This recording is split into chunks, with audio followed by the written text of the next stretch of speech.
This program is brought to you by Globus.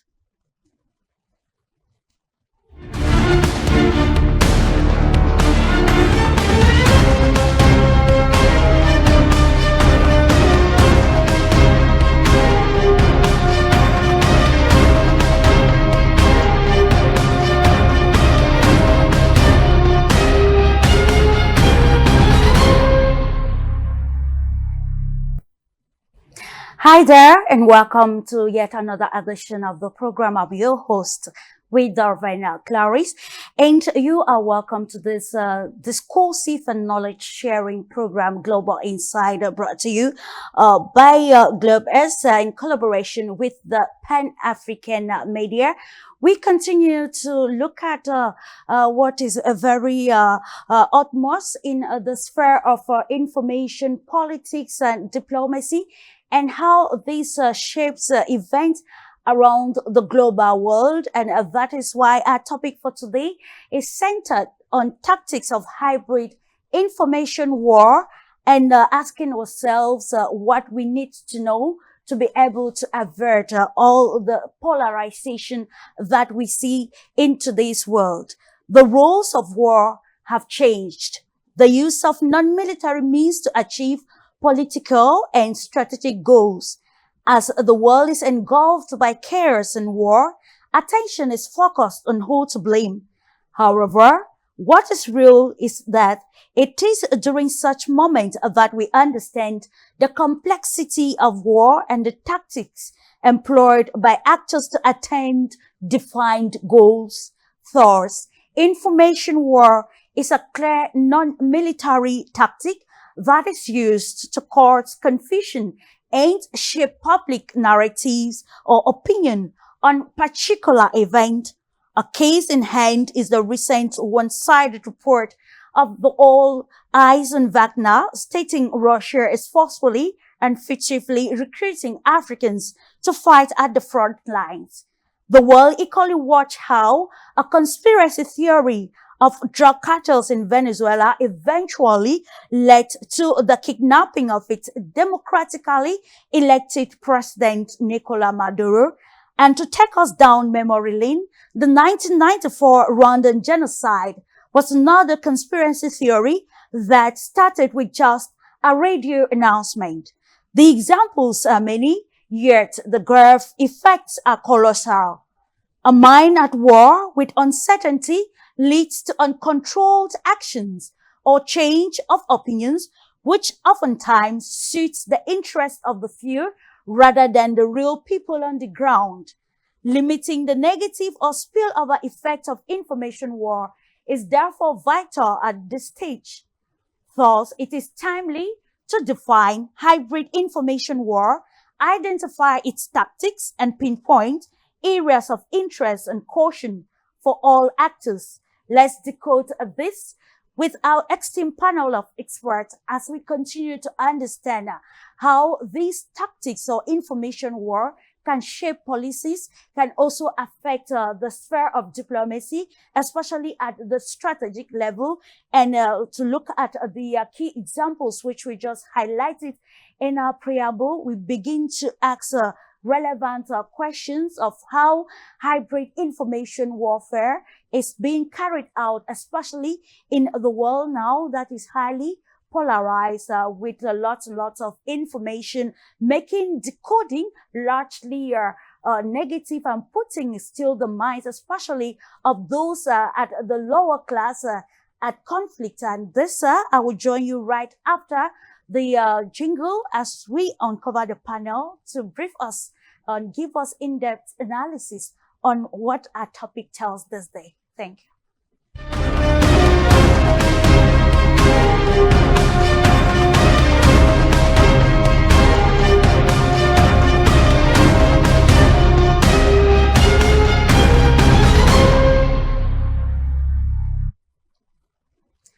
Welcome back, and this is Global Insight. What is hybrid information warfare?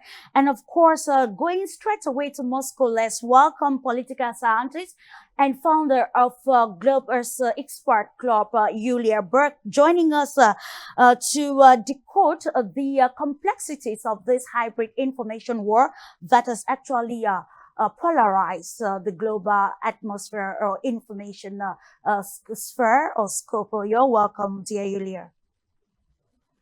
Hello, very happy to join today for this very important topic, and I'm sure it will be an interesting and fruitful discussion. Absolutely. It's going to be interesting, fruitful, and also educative as we continue to widen the horizon of people to understand the stakes of the world.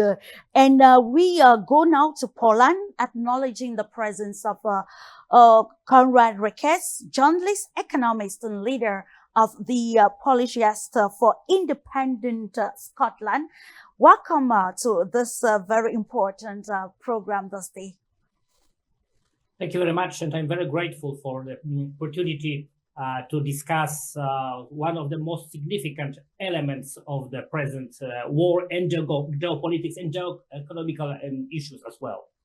Indeed, it is really important because it has to do with how the world will actually move now and tomorrow. And it's good to always have a clear trajectory.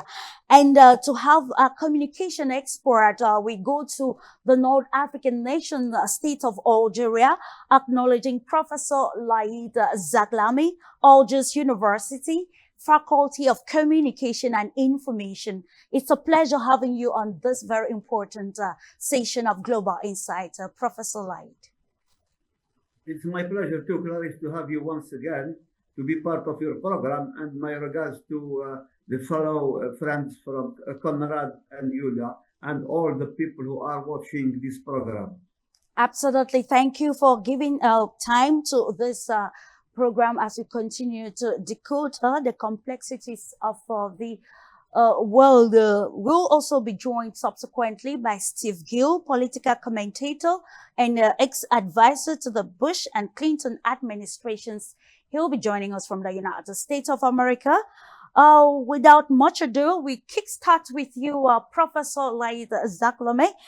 Being a communication expert and understanding the importance of communication to the development and cooperation of the global world, we want to have a holistic understanding from you of what hybrid information warfare it's all about, especially with the recent development attacking particularly the Russian Federation and the African continent, two parties that are engaged in a larger strategic collaboration over the years. Thank you, Clarice. Good afternoon, good morning, good evening to all of you. Of course, when we speak about the hybrid information war, we speak about the combination of different means and tools of communication. And I think right now, one of the most urgent and the most crucial and neuralgic issue is the question of misinformation and fake news. And this is a combination of diplomacy, of terrorism, of information, of misinformation. So now all over the world, with the advent of information technology and internet, so it's now so easy, so futile to run this hybrid information. And we used to cover information, especially in the war, by means of polls and different strategy. And we spoke in the 90s, 80s, and 1970s, when we saw that lady in the Vietnam War, when we saw that lady, the Vietnamese lady, almost naked, running from the bombs, B-52 American bombs falling over their heads and all over Vietnam. So that was the first time American society discovered the reality of the war in that part. So there was some kind of hegemony of some kind of secrecy regarding the war. And then comes later on the question of international communication through satellite means and so there are what we call offensive communication for all the world. So the satellite allows to transfer or to transmit information, piece of news all over the world, and through parabolic dishes and facilities. And the 1990s is the advent of internet. And here again, through fiber optics, information are updated and breaking news are available all over the world. And here we go. And now we are facing the delicacy of these facilities. And of course, the main problem now the world is facing is how to differentiate between what is true, what is not, what is fake, what is between what is wrong, what is not. And of course, because there is a combination of different strategies, different techniques in informing what's happening in the world. And so that's to say now with the not only about of course about this question of internet, but also more what is more important now is the implication of artificial intelligence. And here again, artificial intelligence and fake news and mismanagement and misinformation and fake news are contributing to this pollution of to have really real information from the ground.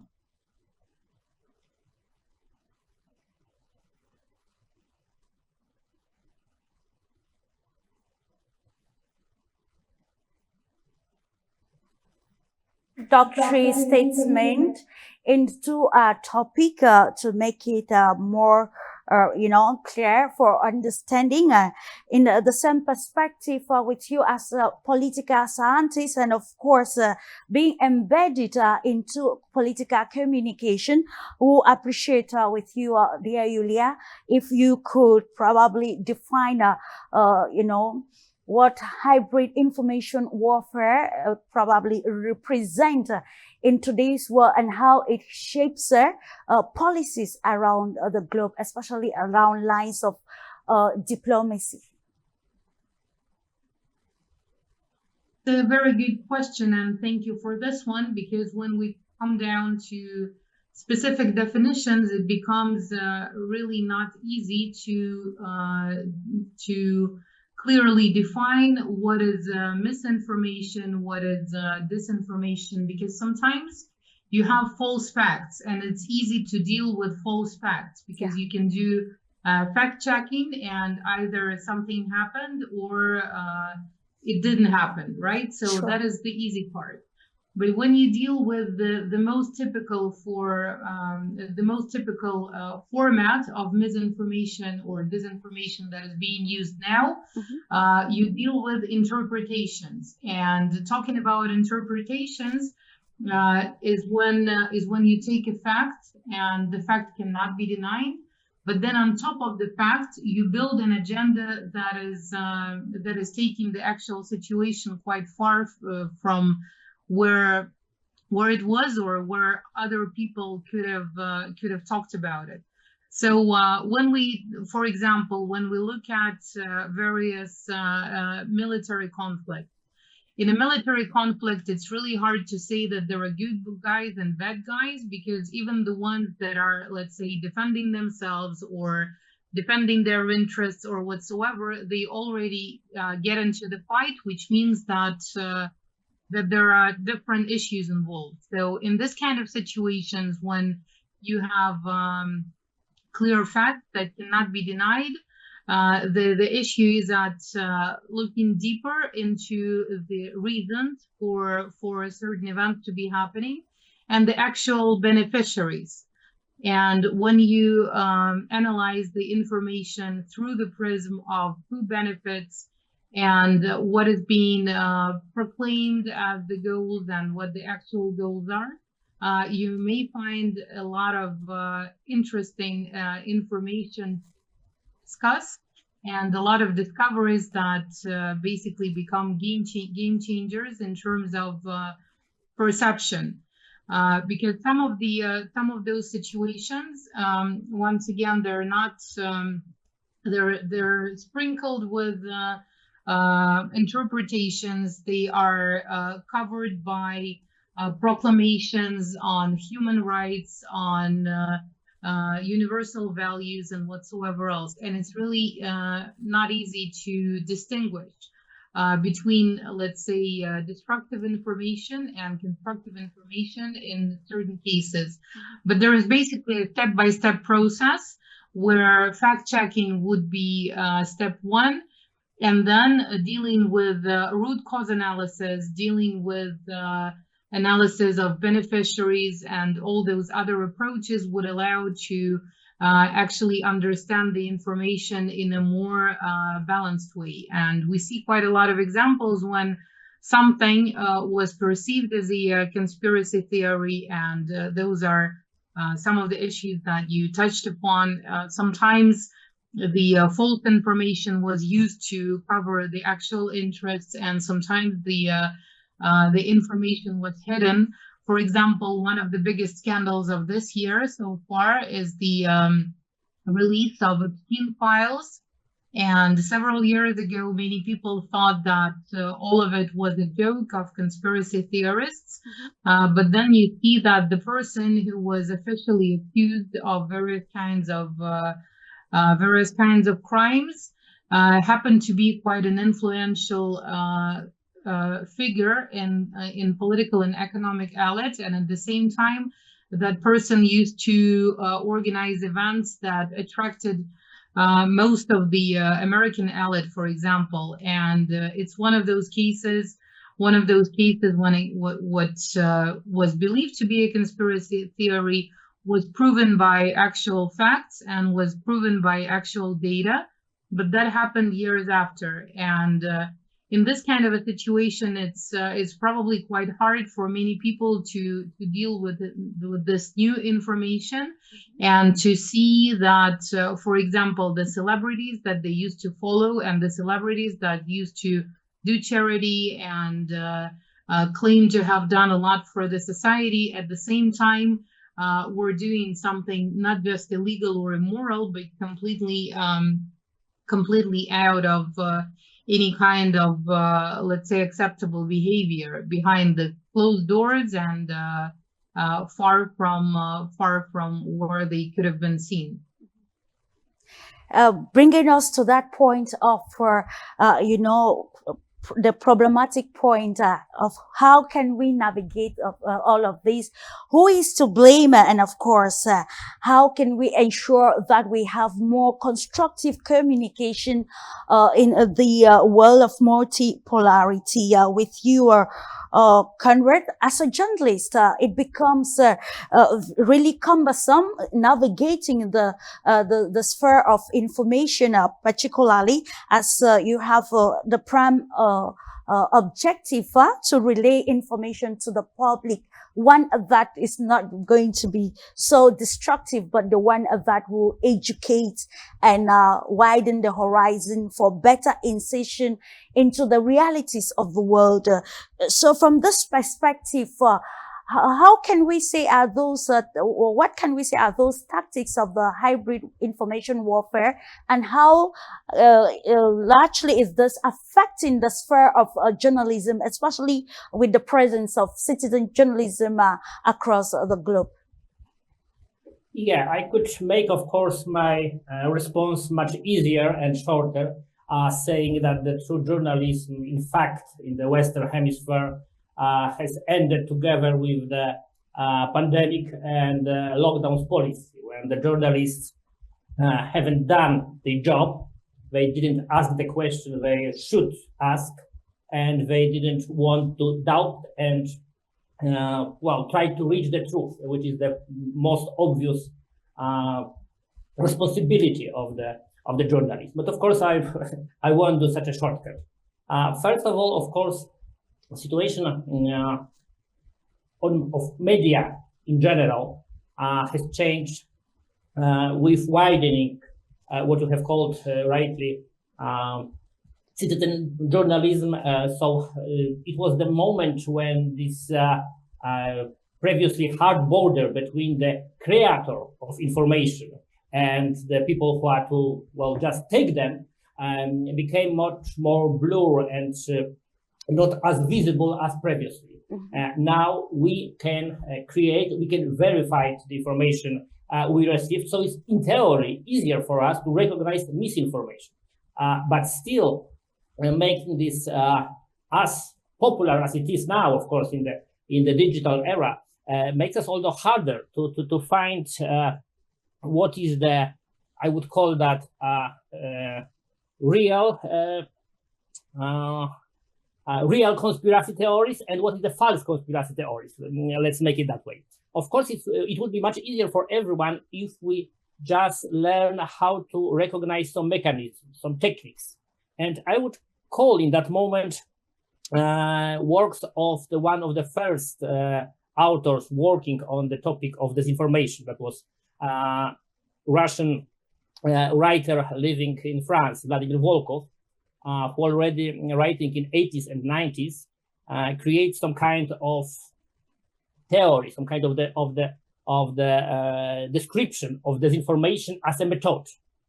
So in his works, we can and the main one, disinformation, the weapon of war, we can find the same elements repeating in many disinformation campaigns. So we have to first recognize the client, so the person or group of persons who benefits from this information campaign.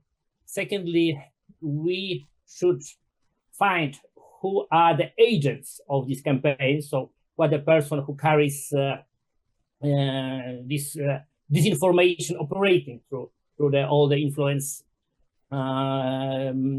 tools. Then we see the supports, so the events that form the basis of this information. That was this wrongly interpreted facts Julia mentioned about. And then we are to find transmitters that are mainly the media, and that's your question, Clarice, about the position of journalists in any kind of disinformation or misinformation campaign. Of course, then we can see the main theme, the main topic, and very often it's created through so-called securitization. So it's just taken one really existing problems and making them bigger and more important in the eyes of the public opinion. That's exactly what has happened with, for example, COVID pandemic. That's exactly what has happened with some issues related to the environmental policy. It's not that they are completely invented. They are just given more importance and being called the main topic of the present public debate than they are really worth of. That's the point. And then the final elements. That's, of course, resonance boxes. So previously that was the media outside the mainstream, but still linked to them. And now it's just mainly internet, social networks especially. So people are keen on repeating some kind of popular, also sensational topics in the way they are given to them. So it was easy to manipulate them to believe, for example, in the public media misinformation about the pandemic, about the environment and climate, about the Ukrainian war as well. Another example, of course, is the attempts of manipulating public opinion about the Palestine issue, and so on. There's a lot of them, and they are just started by the official media, but then repeated by these the sounding boards, that is resonatory boxes. And then finally, we are the target audience. So we are the real target of this campaign. So they are made just to justify some political or economical movements, especially to increase someone's profits. But still, they need some kind of public support for them. So we are the subjects of these campaigns, and we finding these elements step by step is easier for us to defend ourselves from any kind of misinformation, disinformation, or just get used to them, to recognize them at the moment when only we can see them in media, in the social networks, or hear that from the politicians. Data very imperative. In the same light, I'll come back this time around to you, Yulia. From the introductory analysis that have been presented so far, we still seek to answer another key, probably a simple question as to identifying the main perpetrators of destructive communication, because from what you have said so far, we can attain the primary conclusion that communication is that tool that is used by all stakeholders to attain an objective. But now, what objective do they need to attain? That's where the problematic lies. And there's a saying that if you want to build a ship, you don't drum up people, teach them to long for the endless immensity of the sea.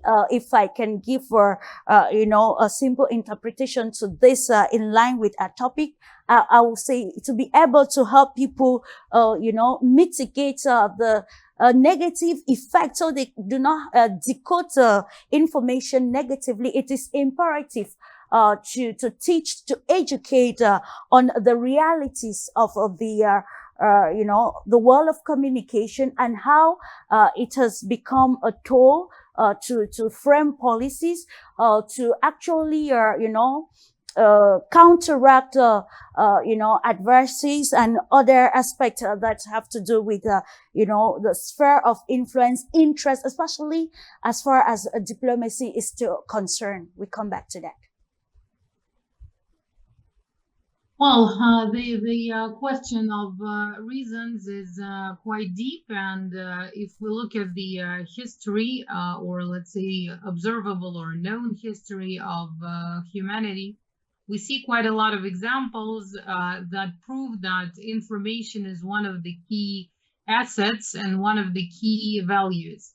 But if, for example, we talk about ancient Egypt, where you had quite a closed society of spiritual people that used to give political, economic, and other kinds of advice to the ones ruling the country, you see that their monopoly on specific information allowed them to provide advice that no one else could.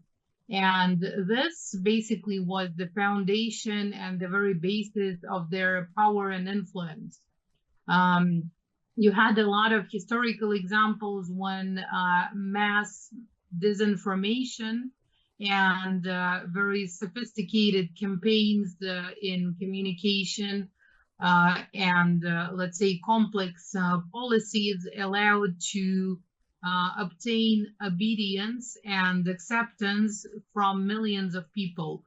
For example, the way the Indian history was rewritten by the British, or the way that was used in many of the African countries to basically erase the national identity and national pride, and to trick millions of people into thinking that it was okay, that colonization was taking place and it was for their own benefit. So when you look at more of the recent examples, of course, the technologies have changed. And if in some cases it was quite enough to burn the books and to take under control the knowledge centers, whatever they were, in some cases monasteries where the books were kept, in some cases universities, in some cases those were the specific people that were holding the knowledge. Now it's becoming more and more difficult because there is the internet and anyone can have access to information. So the way the information is used and, let's say, misused to manipulate has changed quite a lot. So on the one hand, on the modern day internet, there are quite a lot of distractions And it's the very same pattern that was used for mass communication on television when distractions or entertainment shows were aimed at, or at least they were kind of fulfilling that task, if it was intentional or not, right? In some cases it was intentional, but we cannot really put all the blame and responsibility on some bad guys behind the scene, because at the end of the day, consumption of information is also a choice, in some cases conscious, in some unconscious, yet at the same time it is a choice. But the point I'm trying to make here is that the amount of entertaining content, the amount of misleading content, and the fact that it's being supported by policies, of course, creates audience that, just like Conrad just said, that consumes that kind of information without much of critical thinking, that accepts whatever they hear just as it is, without applying, putting an extra thought into it. And this is the dangerous moment. But going back to the big question that you have asked, in terms of why it is done, and in terms of the key reasons for it. Basically, if we generalize, mostly manipulation of communication and information serves to have more power, more control, and more of the resources. As most of the examples that we could see historically, and most of the examples that we see right now, are all about making sure that the general public is obedient, that the general public accepts political decisions that are not popular and that do not work for their benefit. In some cases, the public is told to give up on their freedoms and rights. In some cases, the public is told to pay more taxes, and the taxes go definitely not to the places that the citizens would want to see improvements in. And in many other cases, to justify wars, to justify aggressive economic policy, to justify other episodes that wouldn't have been accepted unless they're covered up by a nice story. This is where manipulation is, because, well, the key difference between just sharing information or opinions and manipulation is whether the receptive part, or let's say the audience, would have to react against their interests or in their actual interests. So any manipulation is an attempt to make a person do something he or she naturally wouldn't want to do. And that is the key difference between manipulation and just sharing information.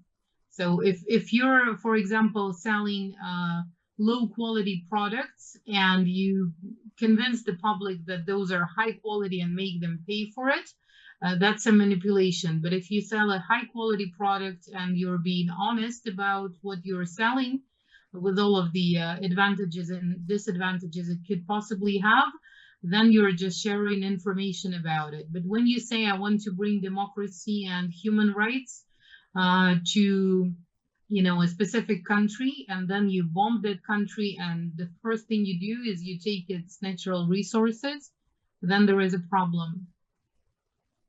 Absolutely, there is a problem. It's about the interest of all the stakeholders involved. Just to let you know, ladies and gentlemen, that if you are just tuning in, you're on to Global Insight. Yeah, today we are talking about moving away from mainstream media. But then when you look at it critically, Professor Laid, you are still tempted to see a majority of the African media still probably give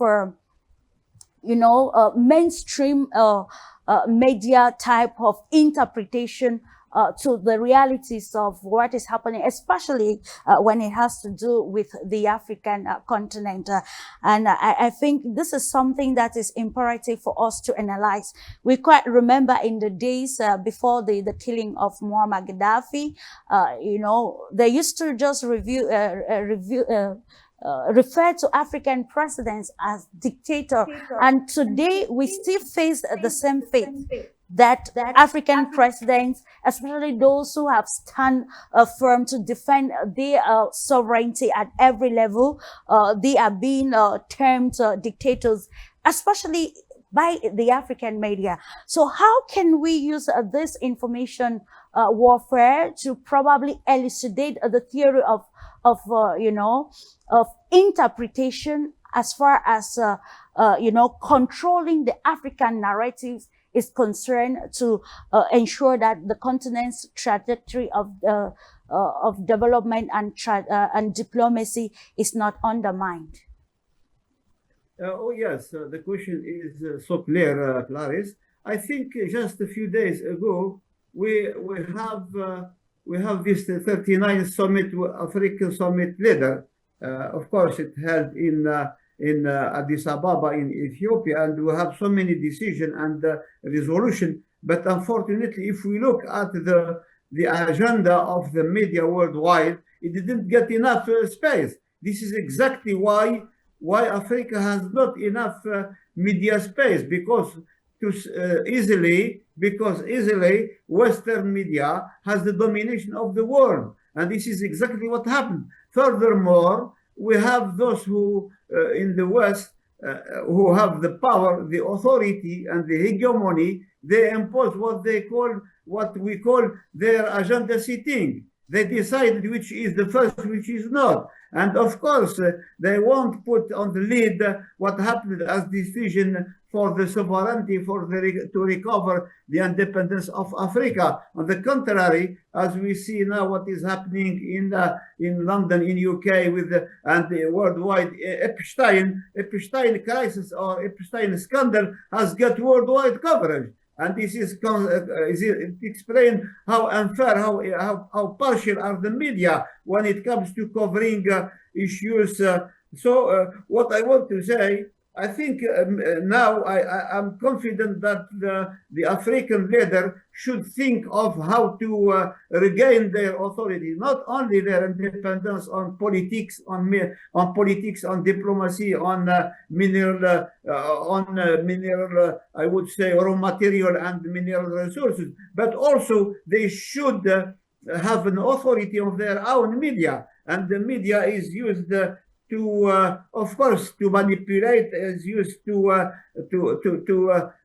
shape public opinion worldwide. That's why it is important now to realize that, as you mentioned, in Somalia and many parts of Africa, unfortunately,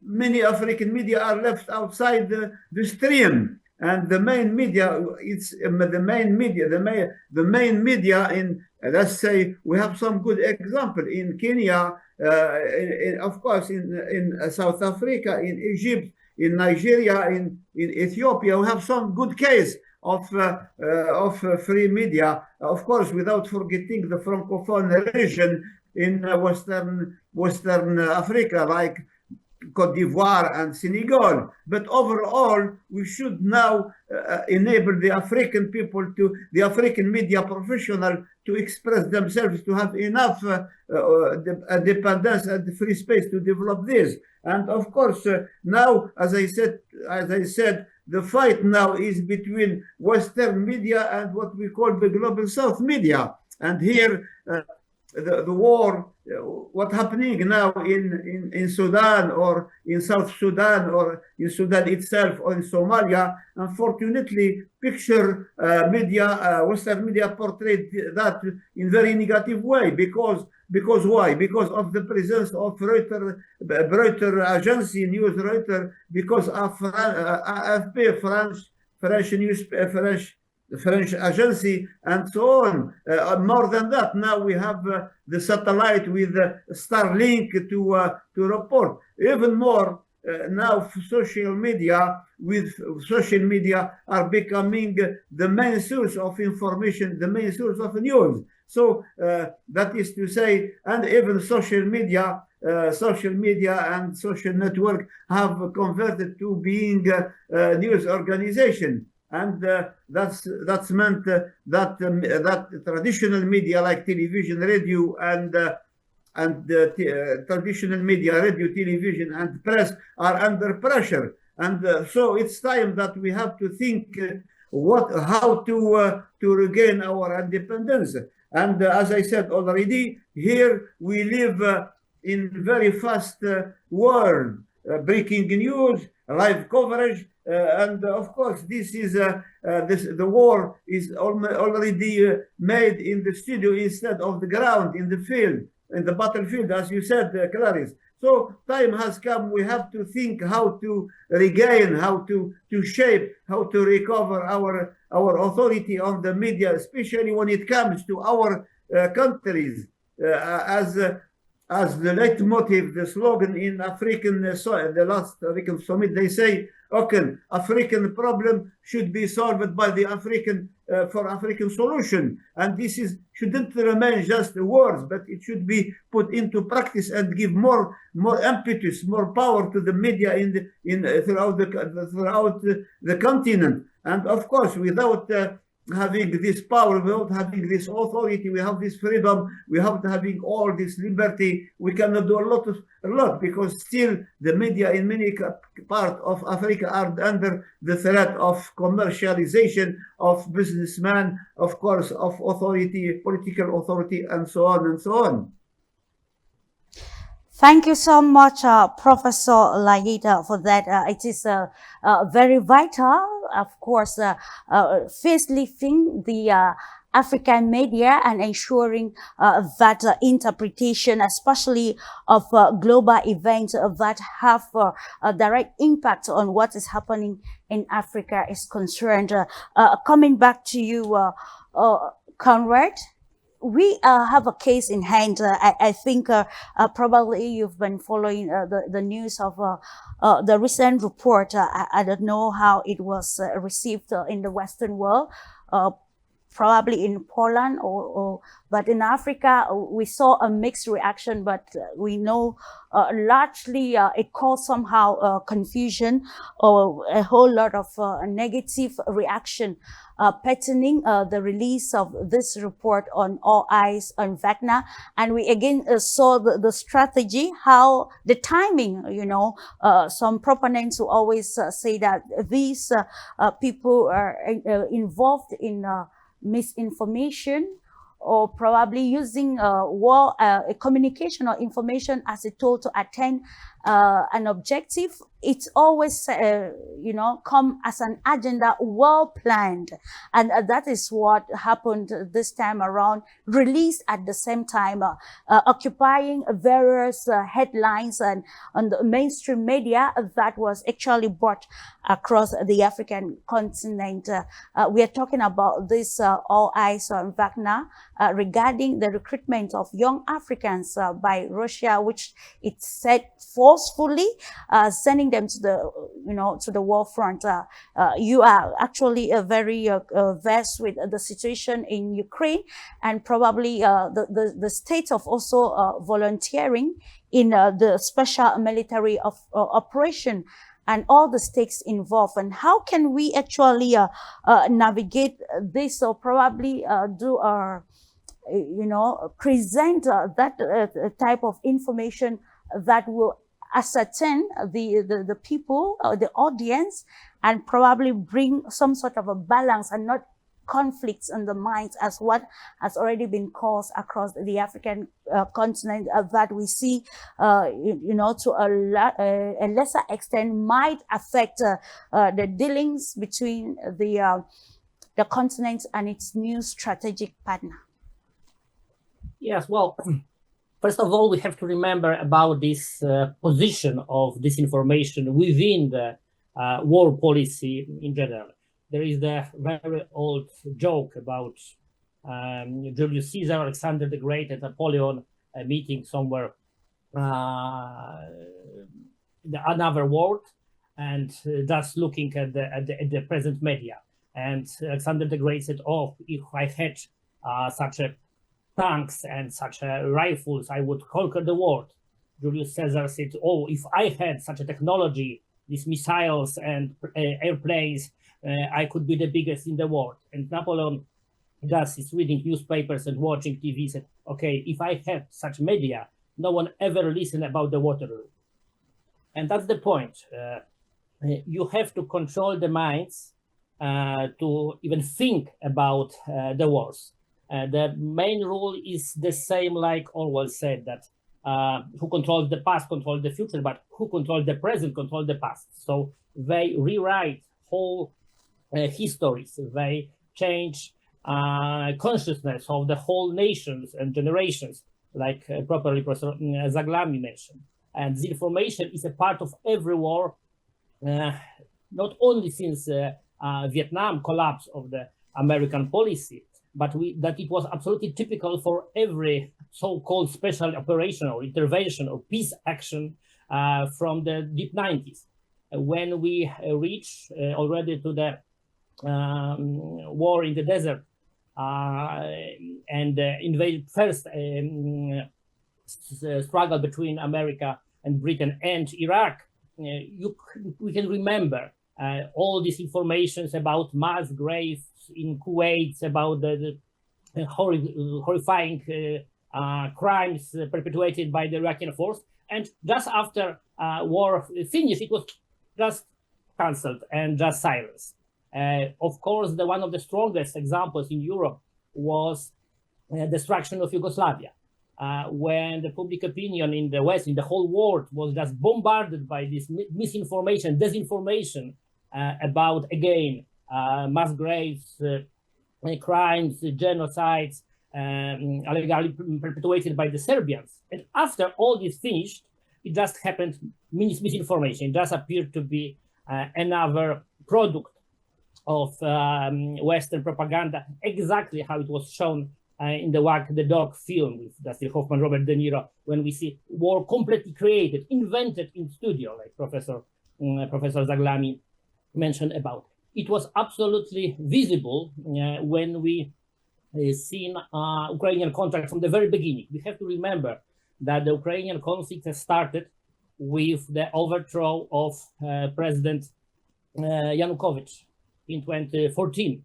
already. It was just coup d'etat managed by the Western politicians, involving also Polish one, like Polish Foreign Minister Radek Sikorski, present in Kiev then, and forcing President Yanukovych to resignation. And from the very beginning, I have to say that Russia failed to acknowledge that this is also a very important field of war. And about the soft power of Kiev or Kiev's oligarch was always a step forward before the Russian activity on any kind in the Ukrainian conflict. They always been a bit better and a bit faster in presenting Kiev, so Western, in fact, Western intelligence and Kiev oligarchs and neo-Nazis point of view. And that's exactly what we see now with this new level of misinformation. We have to also remember that in 2022, where the special operation has started, let's remind how it was started. In the couple weeks before the special operation started, whole public opinion had been given misinformation that Russia is preparing to attack, where in fact, it was Ukrainian forces, supported by the Western ones, coming forward closer to the People's Republic of Donbass and preparing to attack. And it was very clear operation of misinformation. So Russia was being directly told, you cannot do anything, because if you move just one soldier, we just announce to the world that you have started. So you have to wait, and we just do whatever we want with the Donbas people. That was exactly how it was planned. And it was just question of the fast and decisive reaction of the Russian government to prevent something which could happen easily in Donbass, thus being the next genocide in this area.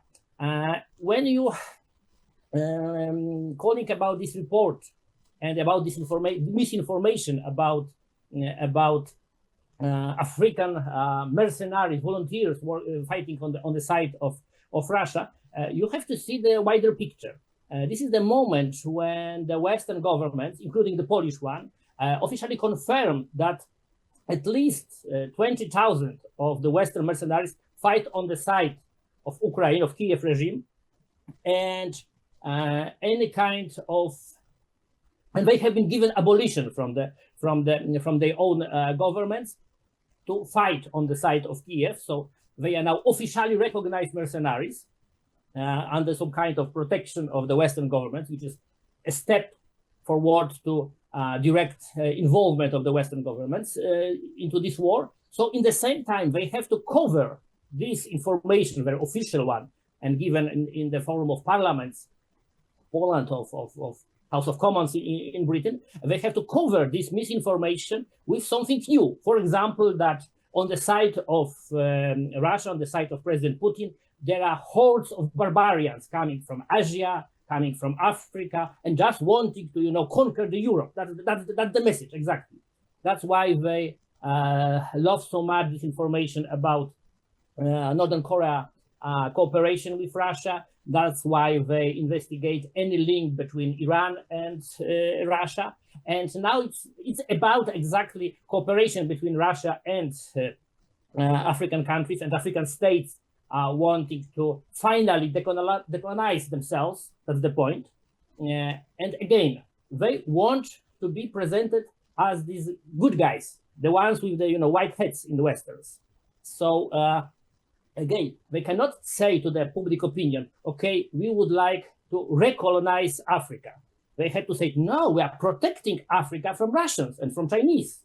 That's the way how this information works. They always want to present themselves as the good ones. Perpetrators want to present themselves as the victims.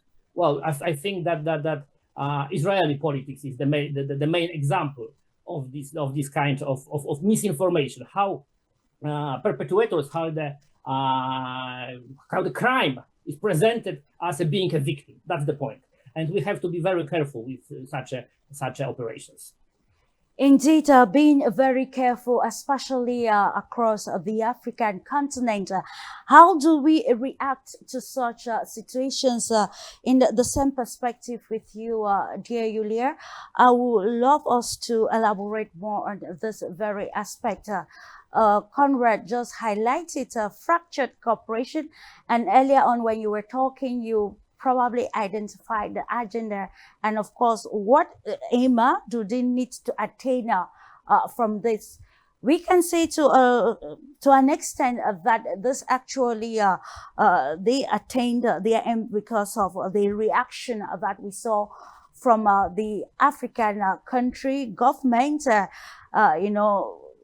others actually trying to see how they can probably bring back the Africans who are involved in the war in Ukraine. Actually, both parties have recruited foreigners, not just from Africa, but from around, like was highlighted by the Russian ambassador to Nigeria.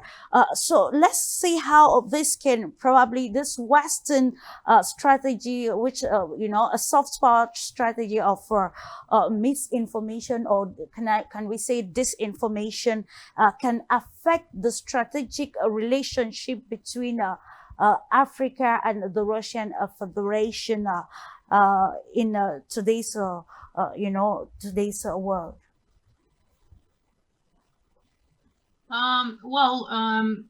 That is exactly the key difference. So when you're talking about Western actors, whatever they do globally, whatever they do in other countries is not meddling, but it's support of democracy. It's not bombing civilians. It's, as it was called in Obama times, collateral damage. And that was the term used by Hillary Clinton as well, while bringing democracy. When you talk about, for example, those issues of recruitment, there was even a funnier example when one of the programs that was aimed at providing education and jobs for African students was called human trafficking, right? So that was done by Russia for one of the entities in one of the biggest economic zones that actually functions in quite an open and transparent way. But that was called human trafficking when a campaign was launched to provide an opportunity to study and work in the Russian Federation. While when you have other examples that involve forced, let's say, labor mobilization, or when people are doomed to agree to various kinds of bad conditions for work, that is a different thing because that is happening involving the Western actors. So, just like I mentioned, it's all about facts and all about interpretations that are built around them, and the power to bring the point across using the big media outlets. And here, definitely, the West has a monopoly on all of the biggest media, and moreover, all of the big tech companies like Google and YouTube. So it's a monopoly that is quite impossible to beat, especially when you're functioning within that framework. So there have been quite a lot of talks and quite a lot of scandals around Russian policies in African countries.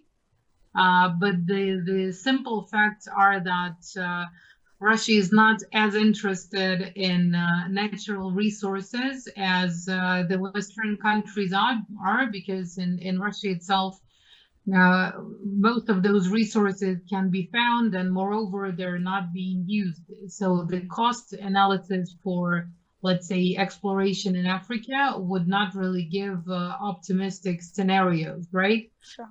That's number one. Number two, there are no, let's say, strong institutions that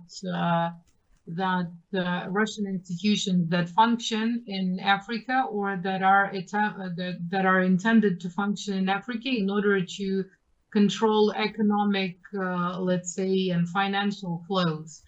So when you talk about even small or medium-sized business that is being established between the continent and the Russian Federation, there are many issues that are being faced with transactions, with due diligence, and with many other things, just simply because those are different business cultures, because there are sanctions, and because the financial system itself is not even under the control of some of those African states. I would say there is no country in Africa that fully controls its economic policies, not even to mention the ones of the CFA frame zone. But even if you look at the countries of the south of the continent, most of their big transactions and big, let's say, deals are controlled by the British or the Americans, or both combined. When you talk about the north of the continent, most of the economic policies are controlled by France or other European actors, or, well, depending on the sphere of interest. So even if there was interest in putting big projects with other partners, anyway, it has to kind of go through some kind of confirmation. So it makes it almost impossible to operate even within the say, actual business model. And the discussions of let's say, Russia recruiting Africans for the special military operation are also a bit. I mean, when you look at it from the logical point of view, what sense does it make to recruit people that are not speaking the language, people that are not aware of the technologies and that have never used the same weapons or whatsoever else. So in this kind of a situation, even if it was the case, you would need to take them through quite a long education process. And why would you do that if you have quite a lot of neighbors from the CIS countries that come from a similar background that allows them to, let's say, integrate into even the military operations in a faster way? So logically speaking, even if there was, let's say, the need to recruit foreigners, probably those would be, people from the neighboring countries that integrate into that very system, let's say, faster or in a more effective way. And some of those people living in Russia but not having the citizenship are perceiving participation in the military operation as an opportunity to obtain the citizenship in a faster way. So that's another possible, let's say, motivation for other kinds of motivation that people who try to join those happenings have. So yes, with all of the allegations, I mean, this in some cases has been quite ridiculous, because whatever happens, it is just blamed on Russia. Just like the ones I mentioned, the Epstein files, at some point there were articles coming out in the British media that it was actually a KGB project, and that Epstein and the island and whatever was happening there is an Epstein project. And the only proof that they used is that they used the information that Epstein was recruiting Russian models, if I'm not mistaken, in the city of Rostov, and he was officially working with one of the model agencies, and that was considered enough proof to say that the whole thing was a KGB project. So it's very easy to, to keep blaming someone else. And Russia has been in that position for many years by now. Whatever it does, I think it would still remain more or less the same. And there is the controversy between the West and Russia that results into various and numerous allegations. And the Trump case and his first election was again said to be the meddling of the Russian Federation. But here we are. It's his second term, and we cannot really say that his policies are benefiting Russia. So why would Russia then try to do that? And even if so, what is the outcome? So I mean, when you look at simple logic in those cases, some of the things become clearer. Yet at the same time, like I said, one little fact, related or unrelated, could be extrapolated just to prove a point, communicated through the media, and that's how it functions. Indeed, communicated through the media, shifting of narratives or opinions and affecting even policies. With you, Professor Laida, we want to look at how this, information warfare has probably indirectly affected and continues to affect narratives around the African continent. We are aware that when the wind of change started blowing and leaders of the Sahel states started taking drastic decisions as to how they need to be in total control of their political, economic sovereignty, and you can name the rest. We saw the reaction from the African Union, the supposed institutional bloc of the African continent that has to defend the interests first of the African people, with all the changes that are occurring, like you said, it's not just about the rhetoric, it's not just about the theoretical statement, but it's about taking practical decisions that will actually propel the African continent. If we can use the scenario of Russia, Africa, and then the West using probably weaponizing Russia in line with the recruitment of African soldiers. Let's try to see how the African Union has to define a diplomatic standing that will act based on the realities of the new times, rather than on old narratives which have always shaped decision making across the African continent. Well, I think regarding the relation between Africa and Russia, from the beginning of this war in February 2022, African countries were having, I would say, not clear position. Why?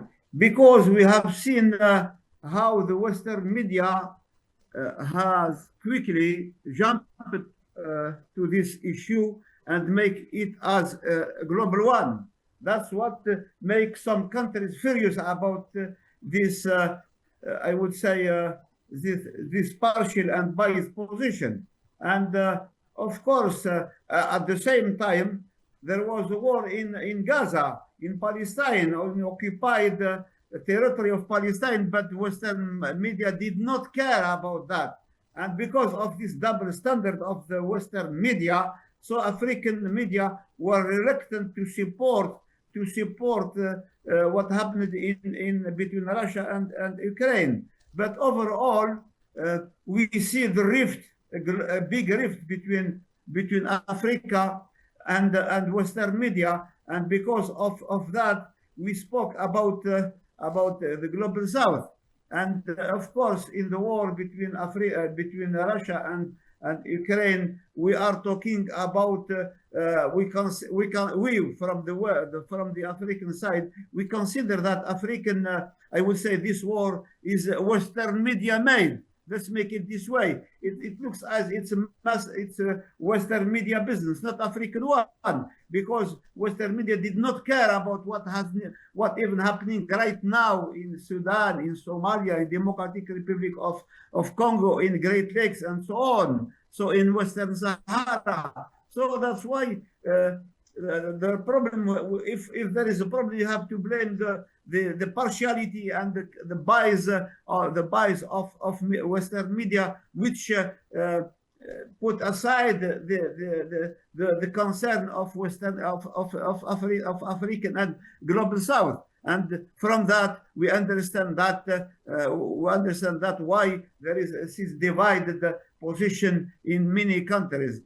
And of course, we have to admit a relation between Africa and Russia has always been supportive, and here in Africa we don't see with the same eyes Western presence in Africa and China or Russia in Africa. The two countries, whether it's Russia or China, in their business trade in Africa, it's based on partnership. Whereas when we deal with Western countries, France, Italy, Spain, Portugal, Germany, United Kingdom, and so on, it's always with this colonial background. And these countries, as I just mentioned, in their way, in their manner of dealing with African countries, they always belittle the African and countries. More than that, they are always putting some condition on the human rights, on freedom of the press. And of course, these concepts, although they are universal, but not necessarily consensual. Freedom of the press, media, I mean, human rights and governance and democracy have not the same meaning in different parts of Africa. When we have people are still starving, sorry, we cannot speak about freedom if they are still hungry. So we have a lot of misunderstanding and misconception, and even Western countries have to blame for their promoting a very bad negative image. Actually, in many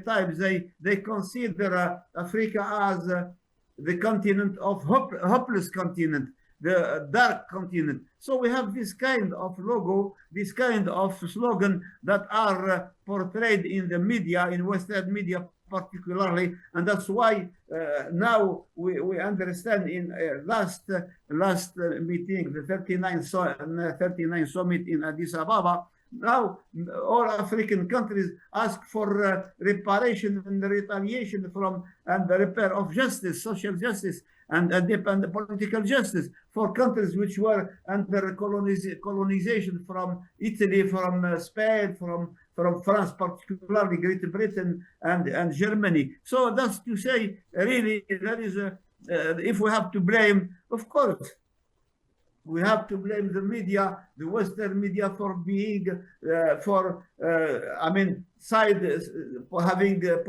taking side with against African, and certainly they don't accept this way of reporting. And of course, in this case, whether it's China or Russia, they are investing in African countries in the basis of partnership, in base of win-win format. So that's exactly why African leaders are so suspicious about this. And if Western countries are not fair enough in their way of reporting, they won't get any support from Africa. And I understand that what is going on now in the war between Russia and Ukraine. I hope we can come to terms and stop this war, and of course solve the problem once forever.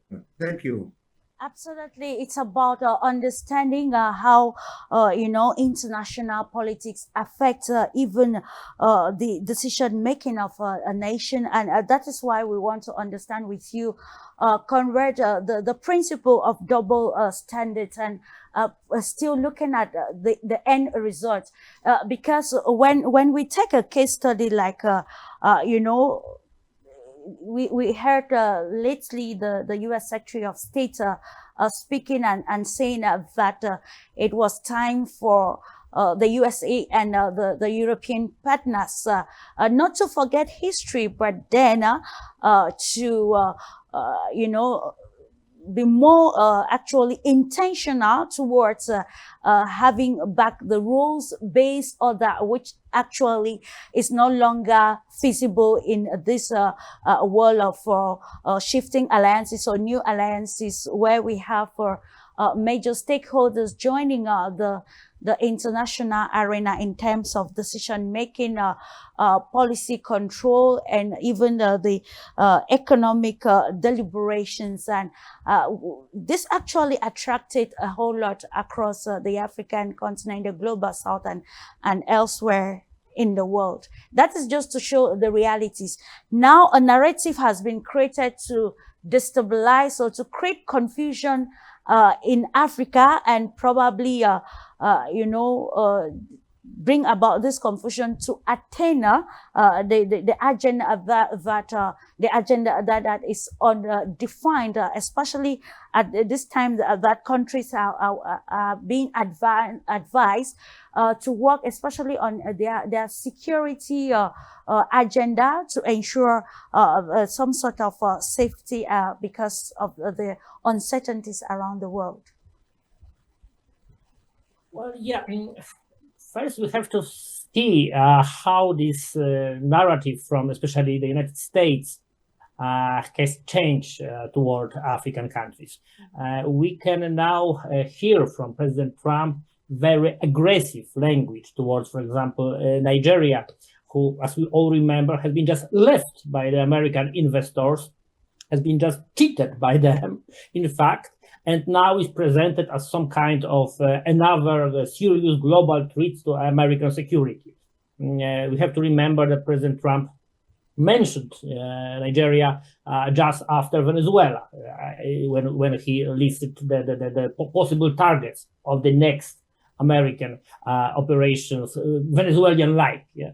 We have to remember how visibly provoked by Elon Musk involvement was the treatment of the South African president by President Trump. Yeah. So they try to highlight Africa not only as a possible arena of another influence conflict, but as a direct threat to the American or wider Western interests understood globally. So that's how it's very important and very significant for Africa. That of course it's some kind of let's say appreciation of the present African position, but it's of course really hard hazard for African countries. They have to think about themselves as a possible next target of the Americans.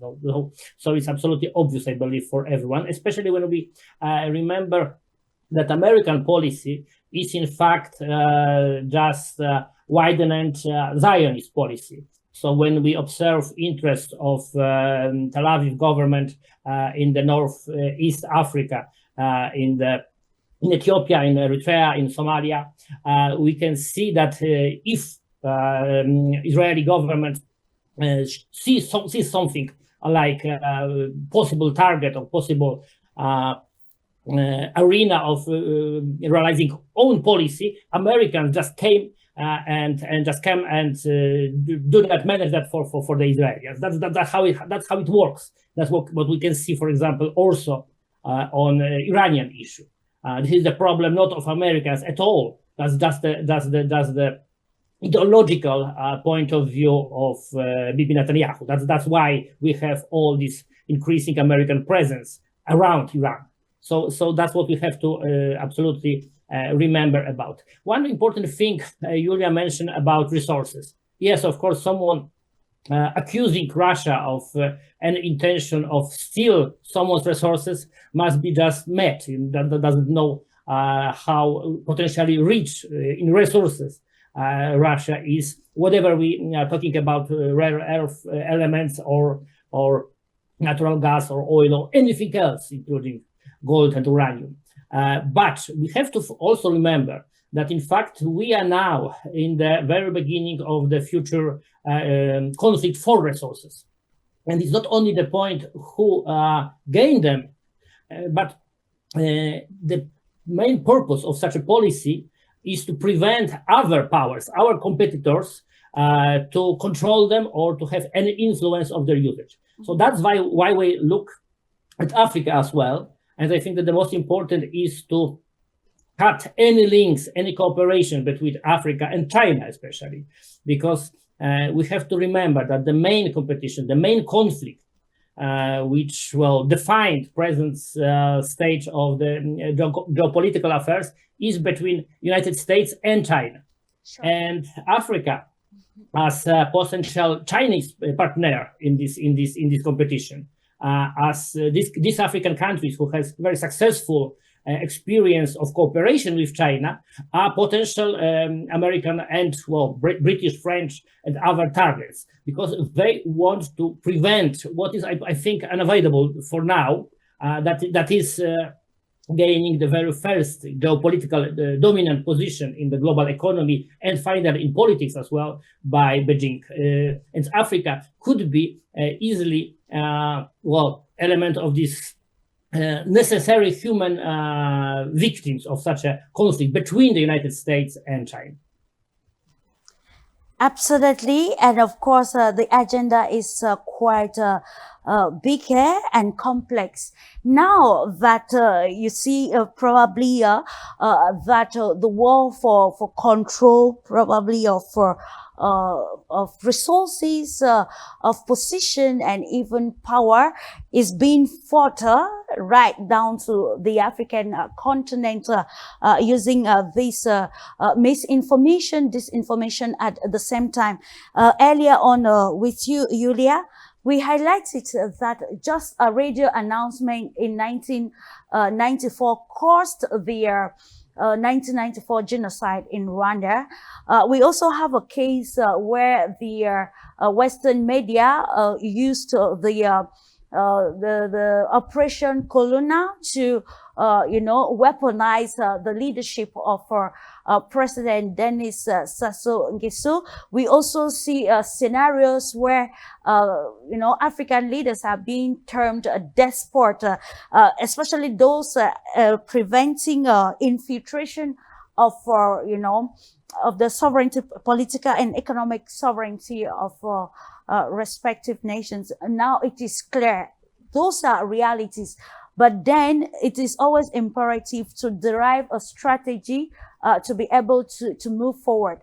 So in your own perspective, what do you think can Africa put on the line as its soft power tool to be able to counteract all of these and also ensure that Africa safeguards an African communication that will protect, first of all, its interest and of course, which will lead to better interpretation of highly politically motivated information campaign that directly links to the African continent and its new partners, particularly in the global south.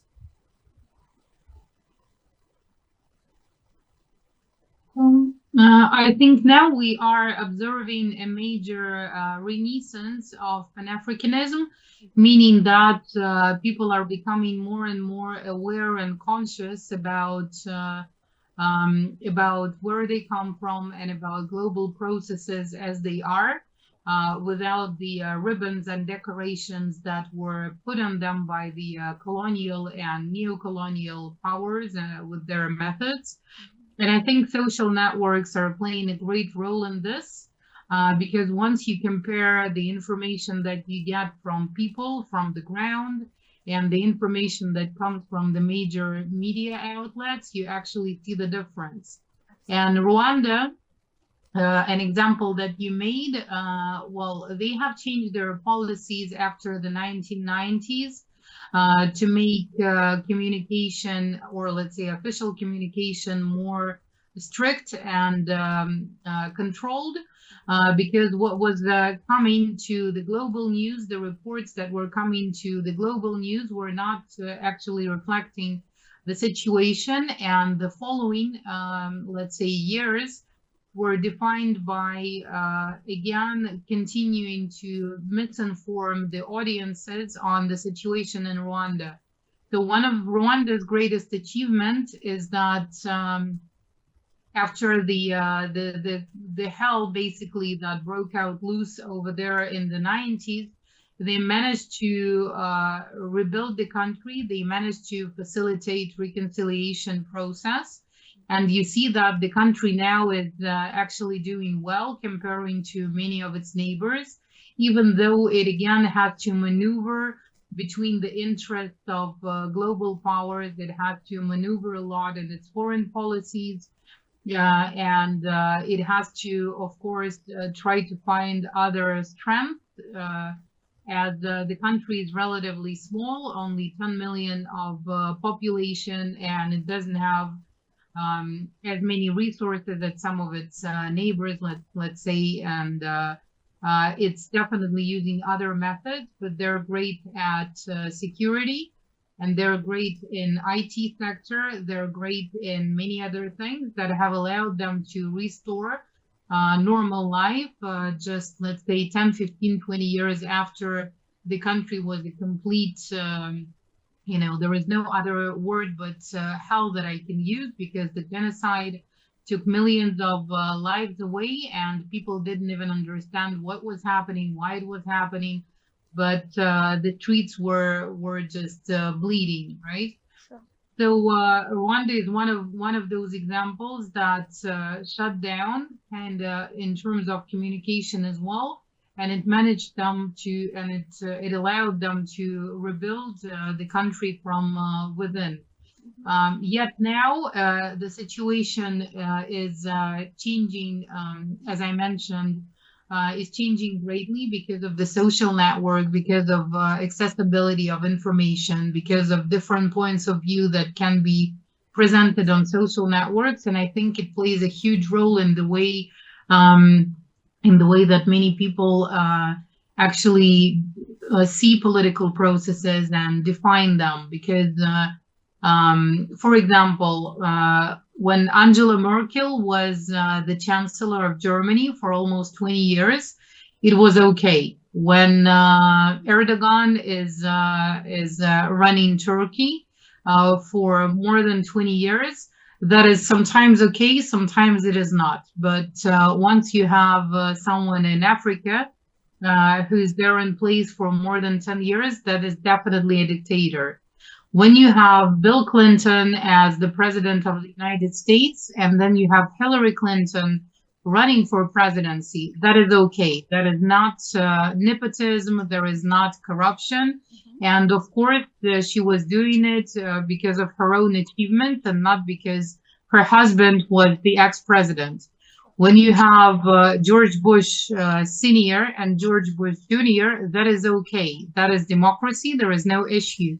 But once you have a similar case in some other country where a son is as active in politics as his father is, that is nepotism, dictatorship, and abuse of power, and call it whatever. So the double standards are actually all over the place. And with social networks, the exchange of information, the exchange of opinions is not anymore monopolized, even though, of course, the issues of trust are different. And in many cases, social networks just duplicate what is being spread by the major media, yet at the same time, it in many cases allows to have a breath of fresh air, or at least to have some alternative points of view being presented on smaller platforms.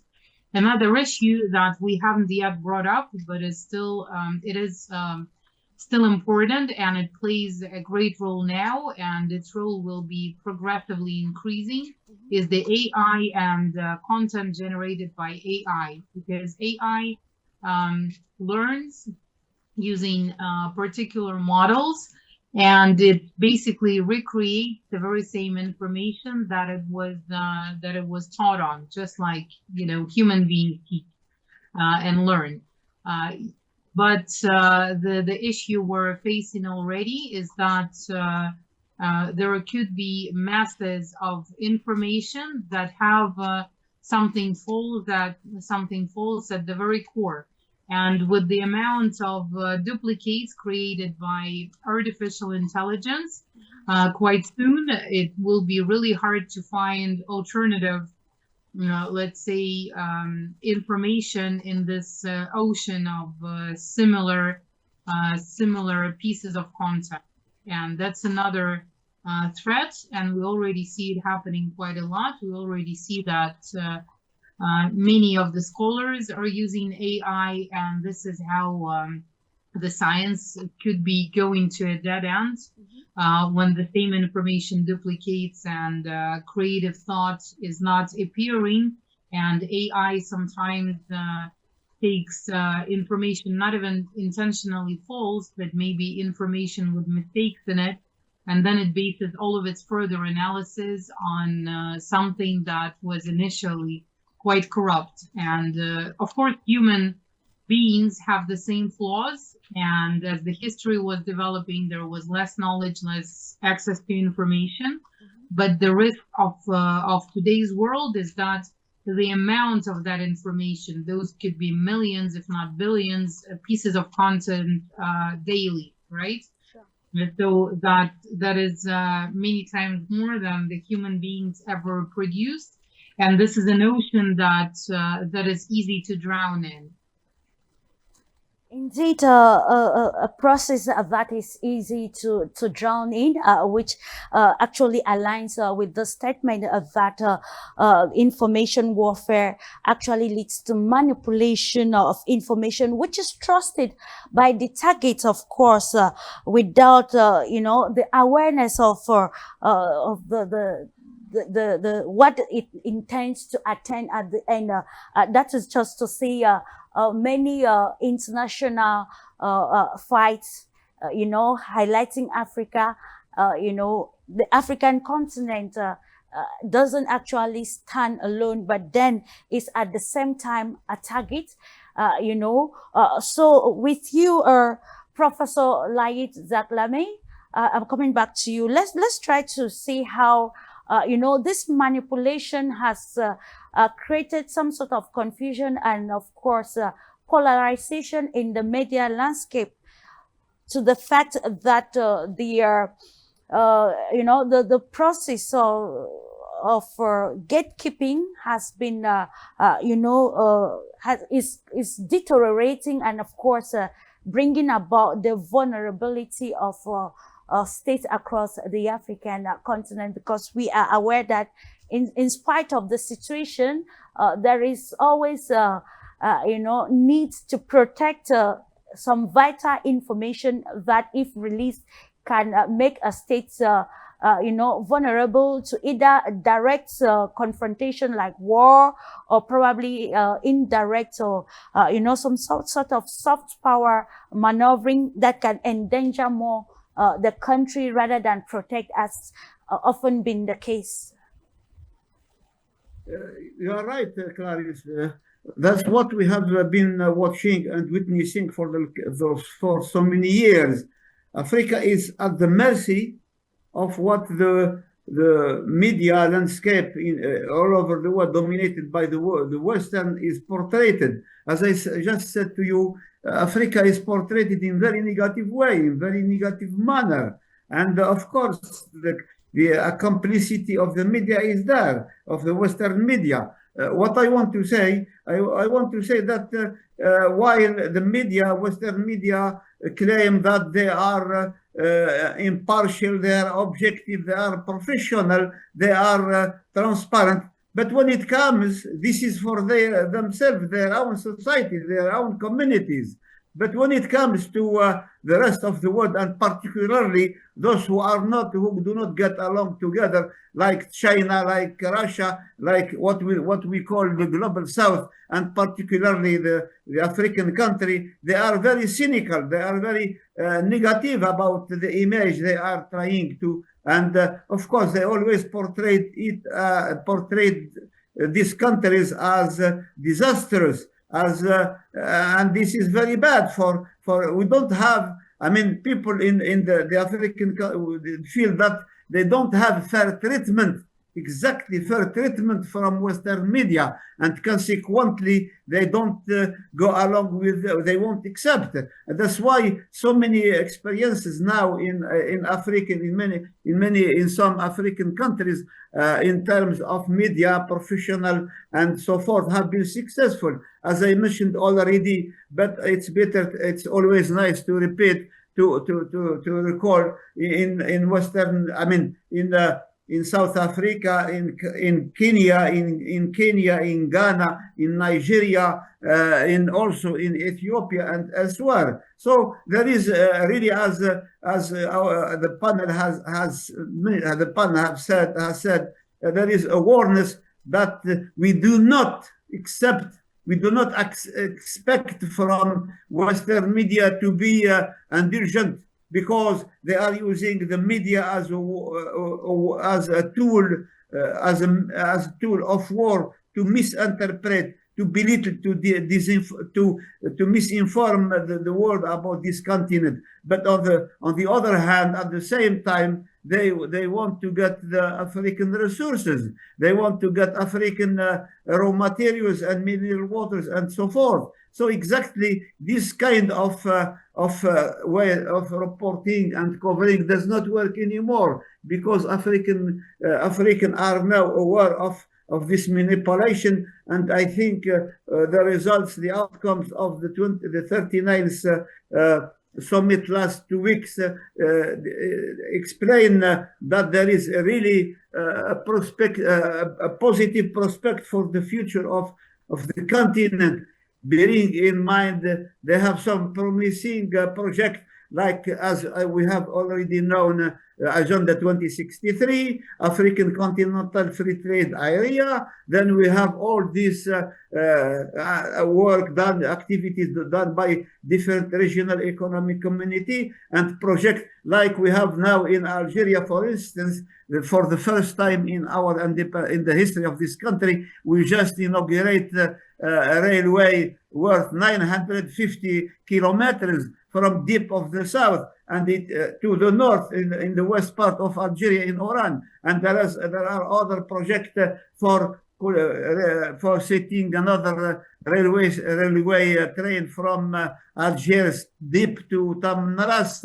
And this is about 2,000 kilometers deep in the south of Algeria, which goes even beyond the frontier with of course, with Niger, Mali, Burkina Faso. And equally and optimistically and realistically, we have the visit, the last 2, 3 or 4 days, the visit of the president of Niger, who came to Algeria. And from this prospect, there was possibility to restart this oleoduct project for gas, which comes from Nigeria through Delta Niger and Algeria, then to Europe, to Italy and other countries. So there is a lot of the equation is completely reversed. We don't think always from the western and the north. Now it's from the south, which is taking the initiative, which is taking the lead and initiating projects that are for benefit of a good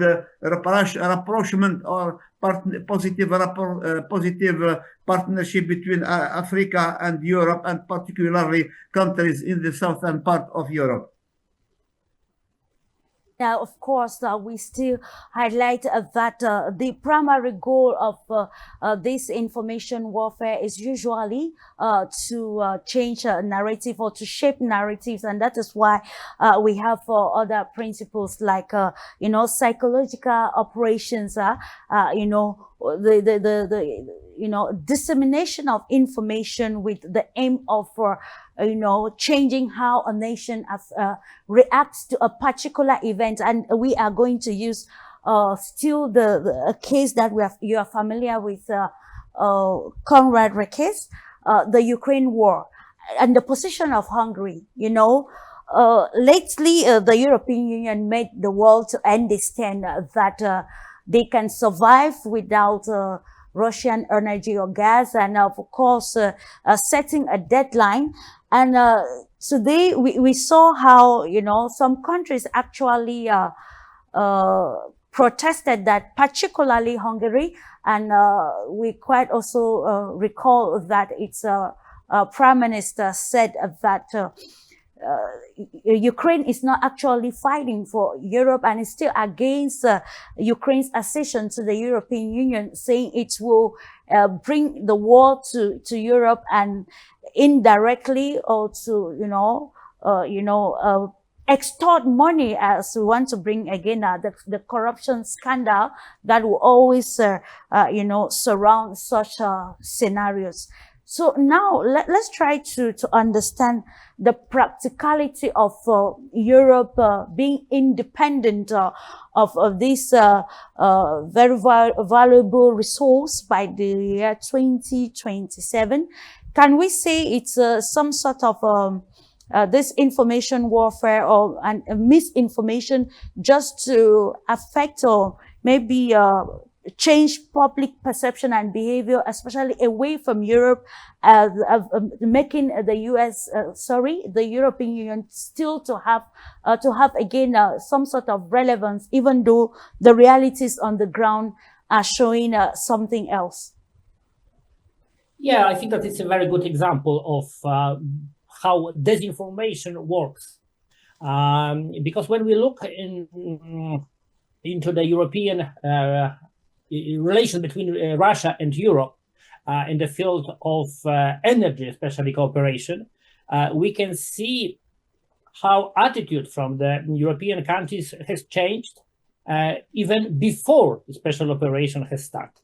We have to remember that, in fact, the very first increase in prices of energy has been observed as early as in September 2021.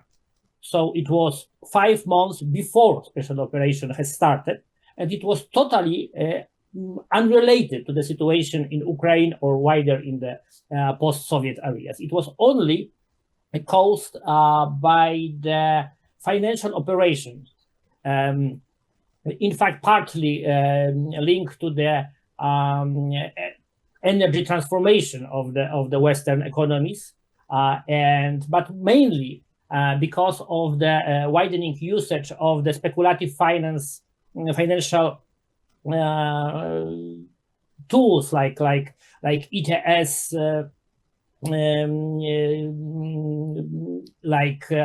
all these payments made and increased within the system of energy transformation of the West. And again, all these propaganda operation to explain and justify increases, very visible and very hard to maintain for the people, increases in the energy prices, had to be justified by some kind of higher moral reason. And in fact, special operation, the full-scale war in Ukraine, which has been provoked by the Western governments and the support for the Kiev plans of aggression against Donbass, all this propaganda and disinformation action was one of the purposes of that was just to cover these speculative and purely financial operations leading to the increase of the cost of life for many inhabitants of Western Europe. And we now observe, after 4 years, we just observe consequences of this transformation, this transition. This general shift from Russian natural gas was a big shock for the European economies, especially German ones. German energy transformation, Energiewende, was based on the constant supply of the Russian natural gas. So it has to be first attacked within the hybrid war as an element of unmoral support for Russia in this war, because absolutely nuisance. And then after this preparation, there was direct attack, terrorist attack against the Nord Stream, against the Russian-German gas pipeline under the Baltic Sea. So we see how hybrid war is strictly connected with the real full-scale war and terrorist attacks, and using the military forces also. So they are absolutely interlinked. So when we see present position and this constant decision of the Western European countries, this coalition of willings who would like to continue this war at least till next year, as long as this last 90 billion loan for Kiev could last to buy another golden toilet seats for Ukrainian oligarchs. So it's still very comfortable, very convenient for them to explain any elements of economical crisis, any problems in the West, as just justified because of the higher moral reason that means supporting Kiev regime. Hungary and Slovakia as well are the only states which are dissolving from this political approach towards Russia. They want to stand on the positions of the ration d'état, their national interests, and they are of course completely different than the interests of the political and economical elites of the United Kingdom, France, and Germany. So that's why, for example, how important it is for the present stage of this Western transformation, how important are Hungarian parliamentary elections, which are to be held on April 2026, how important for the whole, in fact, this part of the globalized establishment, how important are elections in very small European countries. We observed that previously, for example, with direct interfering of the Western European states in election in Romania. We observed that with direct intervention, not only propaganda one, but directly political one in elections in Moldova. So, in fact, even the small countries, not only in Europe, but also, of course, in Africa, are the battlefields of this hybrid war. This hybrid war for the future of let's say about how global affairs would look like in the next couple decades. Because in fact, when we see this attitude of Western elites and Western media against present Hungarian government, we observe the same elements of negative propaganda as we know, as we read what mentioned Professor Zagami, when the Western establishment mass media write and record about, for example, alliance of Sahel states, about the presidents of Burkina Faso, Mali, Niger. They present them in the same way, you know.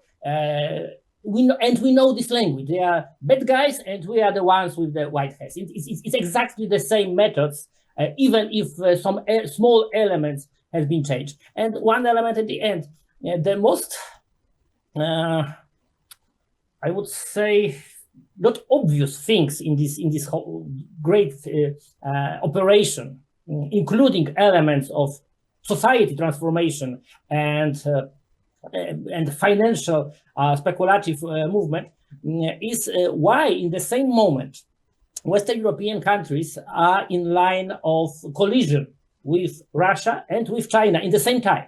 Because in fact, when it's very easy to understand that it was absolutely in favor of all the sides to continue cooperation between Europe and Russia in the field of especially economy. But okay, European states and European governments decided just to cut these lines and just to shift toward energy transition. Okay, but again, it's very hard to imagine energy transition of the Western Europe without cooperation with China.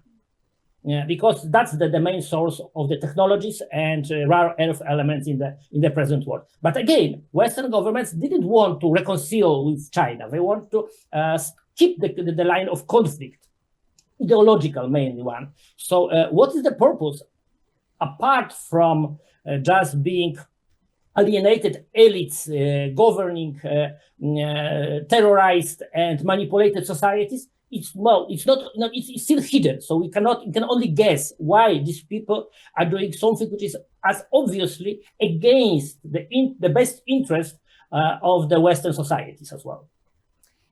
Indeed, and from all that we can actually say that in spite of what is happening, there is need to define what national interest is all about to ensure that at the end, the stakeholders are not serving the interest of the selected few and probably putting a whole lot of people in a state of vulnerability as far as this information war or manipulation is concerned. We are going to run off now with what to know and what to take, especially along the decision-making tables, starting off with you, Professor Laid Zaklami. We have actually analyzed the tactics of hybrid information warfare, understanding what it is and the agenda and probably Africa's position. But then we need to move from the rhetoric, so the theory, to the practical state. Of course, governments across the African continent are already taking some independent decisions, actually, regardless of the consequences. We want to quote the president of Ghana, John Dramani Mahama, who called on the African states to encourage the use of the Pan-African payment system and, move away from the dollar. And I think the effect of this is still the information shaping narratives that actually tag the dollar as the highest currency.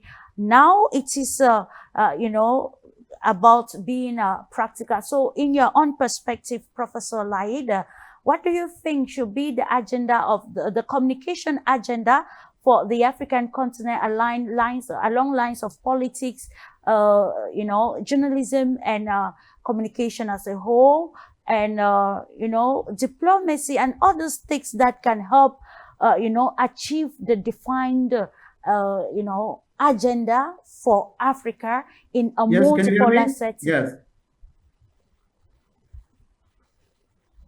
Go on, Professor, I can Well, hear I you. think I'm confident that Africa, yes, thank you, Clarice. What I am saying, Africa is, I'm confident that Africa is recovering slowly but surely and gradually its independence in a very large scope and meaning. And they are now aware of the challenge they have been facing.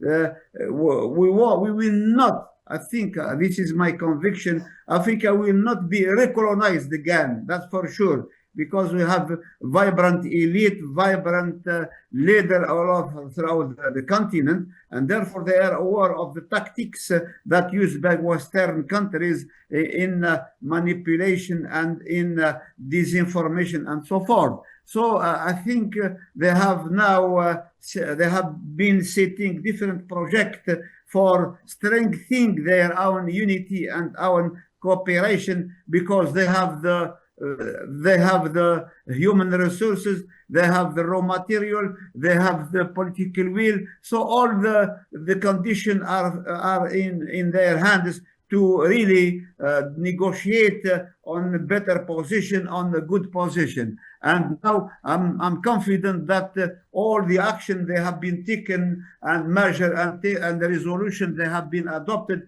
they all are moving towards reinforcing, unifying African countries in order to be to speak one voice in the world affairs. And of course, Algeria, as part of an active member of African Union, and is working very hard to enable African countries to speak one voice in the world affairs. More than that, to have an impact on the world affair and on the international relation. And I am confident it's just a question of time, because in the end of the day, we have all the assets to succeed. Thank you very much, Clarice, and for your panel. Thank you so much for that, Professor, and thank you for your great insight with you, dear Yulia.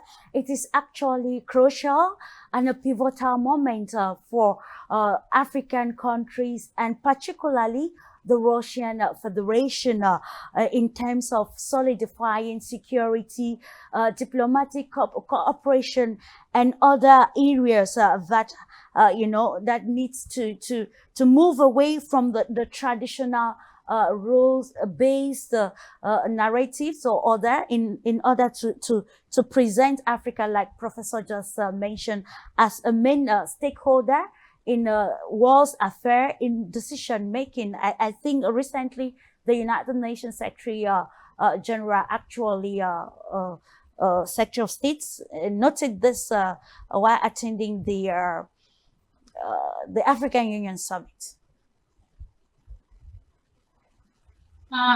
Yes, the current policies and the role that African countries are already and will be occupying in the global arena is definitely changing a lot, and many of it is a direct outcome of the previous, let's say, period of time, with realization and awareness added to it that everyone is interested in the African continent, and it is to a great extent the future the global community itself, given the demographical characteristics, given the resources. So now it comes down to the change of management system, let's say. And by this, I mean not the governance within the continent, but this as well, of course. But by this, I mean a different role played at the global arena. So the UN, for example, even though there were quite a lot of flaws and it has lost quite a lot of its actual power in terms of conflict resolution in the first place, but yet it is the only international institution of the kind at the moment that serves as the platform for all the countries to come together. And the role that is played by African countries there is increasing, and I'm sure will be increasing even more.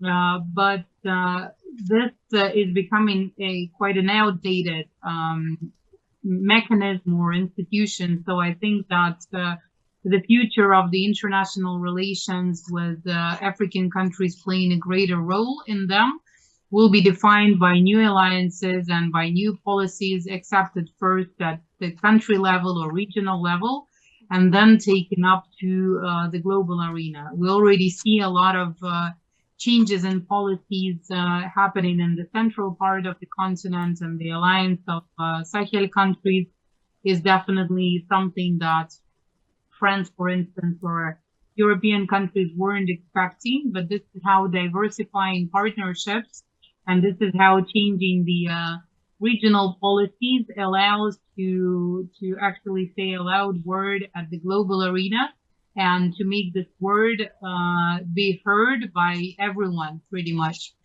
So yes, I think, well, for the African continent, the future is much brighter. But in terms of partnerships, of course, everything will be defined by the types of partnerships being offered and by the types of cooperation being offered. If that would be mutually beneficial, then we can see development. And we will be able to see, let's say, evolution happening within the continent and outside of it. But as Professor Laid just said, it probably won't be possible to go back to the paradigm that many countries have already at least attempted to jump out of. So those processes will definitely lead to a new paradigm at the global arena, and the faster the realization comes in, the faster it will actually happen. Absolutely, and it is about intentionality and how this will actually help propel the respective nations across Africa and elsewhere. We end with you, Conrad. We are looking at this, what to know on the part of the media.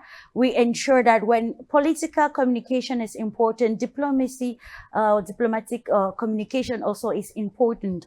But then the role of the media cannot be relegated or undermined in ensuring that we curtail the negative effects of this hybrid information warfare, which is a very active tool this time around, given the presence of AI and even social media and access to the internet. So what do you give us an advice, especially to journalists or media practitioners, or probably even communication experts who are still not aware of the traditional global processes and how they can, give another alternative in terms of interpretation to the events happening at the global arena?